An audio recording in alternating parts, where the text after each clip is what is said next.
Chalam division లో ఇసుక లారీల వల్ల వాహనదారులు తీవ్ర ఇబ్బందులు ఎదుర్కొంటున్నారు. చర్ల మండలం వెంకటాపురం వెళ్లేటువంటి స్టేట్ హైవేపై అడ్డగోలుగా పార్కింగ్ చేసిన లారీల వల్ల స్కూల్ విద్యార్థులు, వ్యవసాయ కార్మికులు, ప్రజలు ఇబ్బందులు ఎదుర్కొంటున్నారు. ఛత్తీస్గఢ్ నుండి వరంగల్ వెళ్లే అంబులెన్స్ కూడా ట్రాఫిక్ లో చిక్కుకుపోయిన పరిస్థితి ఏర్పడింది. ఇసుక మాఫియాపై జిల్లా యంత్రాంగం నిర్లక్ష్యంగా వ్యవహరిస్తున్నాయని స్థానికులు ఆగ్రహం వ్యక్తం చేశారు. ఇదే అదునుగా తీసుకుని రైజింగ్ కాంట్రాక్టర్లు రెచ్చిపోతున్నారని, ఇప్పటికైనా ఈ సమస్య మీద జిల్లా కలెక్టర్, ఎస్పీ వెంటనే చర్యలు తీసుకోవాలని స్థానికులు కోరుతున్నారు.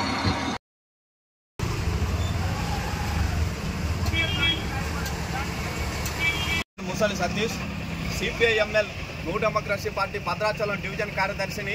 ఈరోజు చర్ల మండలం నుంచి వెంకటాపురం వెళ్లే ప్రధాన రహదారిలో వేల లారీలు రోడ్ల మీద నిలిచిపోయి ఇవాళ ప్రజలు ట్రాఫిక్ జామ్ అయి అంతరాయంలో ఇరుక్కపోయి తీవ్ర ఇబ్బందులు ఎదుర్కొంటా ఉన్నారు. కాబట్టి గతంలో కూడా ఈ లారీల మీద అనేక ఉద్యమాలు చేశాం, పోరాటాలు చేశాం.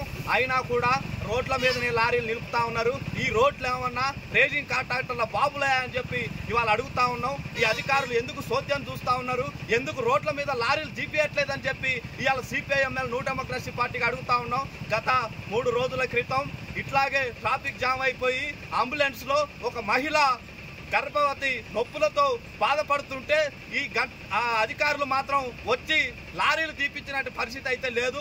తక్షణమే అధికారులను ఏం కోరుతా ఉన్నామంటే రోడ్ల మీద లారీలు నిలుపుదల చేయాలని చెప్పి, ఈ రోడ్ల మీద లారీలు ఉండటం కారణంగా ఇవాళ విద్యార్థులు, రైతులు, ప్రజలు తీవ్ర ఇబ్బందులు ఎదుర్కొంటా ఉన్నారని చెప్పి ఇవాళ సిపిఐఎంఎల్ న్యూ డెమోక్రసీ పార్టీకి తెలియజేస్తా ఉన్నాం. అయినా కూడా అధికారులు మాత్రం పట్టించుకునే పరిస్థితి లేదు. లేకపోతే మాత్రం ప్రజా ఉద్యమాలు కొనసాగిస్తామని చెప్పి హెచ్చరిస్తున్నాం.